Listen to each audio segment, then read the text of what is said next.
ভববাগলের বাৎসরিক অনুষ্ঠান উপলক্ষে কালনা পৌরসভা তৃণমূল কংগ্রেসের 10 নম্বর ওয়ার্ডের কাউন্সিলর অনিল বসুর উদ্যোগে জলছত্রের আয়োজন। শনিবার সকাল থেকে সন্ধ্যা পর্যন্ত প্রায় 20,000 মানুষকে জল বাতাসে বিলি করেন তারা। শনিবার সকালে জলছত্রের আনুষ্ঠানিক উদ্বোধন করেন রাজ্যের মন্ত্রী স্বপন দেবনাথ এবং সাংসদ শর্মিলা সরকার। তারাও এই জলছত্রের শিবির থেকে মানুষের উদ্দেশ্যে জল দান করেন কাউন্সিলর অনিল বসু। তিনি বলেন, প্রতি বছরই ভববাগলের বাৎসরিক এই পুজো উপলক্ষে লক্ষাধিক মানুষের সমাগম হয়। মানুষের যাতে তীব্র গরমে কোনো অসুবিধা না হয় সেই কারণেই যে জলছত্রের আয়োজন। আজকে এখানে কি আপনারা করলেন?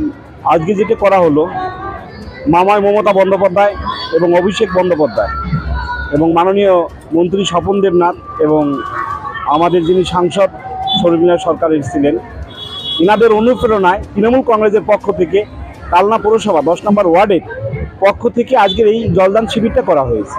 এই জলদান শিবিরটা উদ্দেশ্য, বাবা পাগলার বাড়ির মেলা সারা বিশ্বে জানে যে এই মেলাটা লক্ষ লক্ষ লোকের সমাগম। সেখানে এই জলদান শিবিরটা আমি প্রত্যেক বছরই করে আসছি কাউন্সিলর হওয়ার পর থেকে, আজকে 4 বছরে পড়লো। তাই এই পাগলা বাড়ির উপলক্ষে এই জলদান শিবিরটা করা হয়। এই পাগলা বাড়ি এরকমই একটা জায়গা, যে জায়গাটা পাগলার দরবার থেকে ফিরে না কেউ অনাহারে, অন্য এখান থেকে সকলেই ওনার আশীর্বাদে, ভগবানের আশীর্বাদে এখান থেকে সবাই প্রসাদ পেয়ে যান। এবং সেই উদ্দেশ্যে মানুষের এই সমাগমে, এত মানুষের গরমের, এই তীব্র গরমের জন্য আজকের এই আমার এই জলদান শিবিরটা তৃণমূল কংগ্রেসের এখনো পর্যন্ত আমরা 20,000-এর উপরে দেওয়া হয়েছে। আর এই উদ্বোধন করলেন কারা?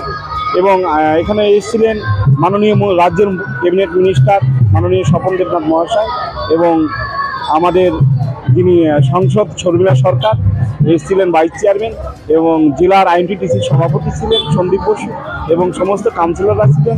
তাদের আরও তৃণমূল কংগ্রেসের সমস্ত কর্মীবৃন্দকে নিয়ে আজকের এই উদ্বোধনটা করা হয়। কদিন চলবে এটা? আজকে কালকে মানুষ যতক্ষণ অব্দি এই সমাগমটা থাকবে ততক্ষণ আমি করে যাবো মানুষের জন্য, তৃণমূল কংগ্রেসের পক্ষ থেকে।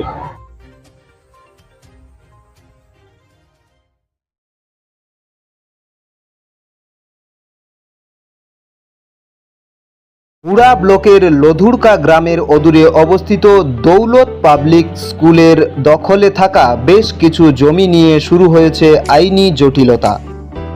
1197 দাগের যে বেলাবহল মৌজা এবং 2239 দাগের যে লধুরকা মৌজা, এই দুটো জমি আপনারা প্লিজ কেউ কিনবেন না, কারণ আপনারা বিপদে পড়তে পারেন, আইনি একটা লড়াইতে পড়ে যেতে পারেন।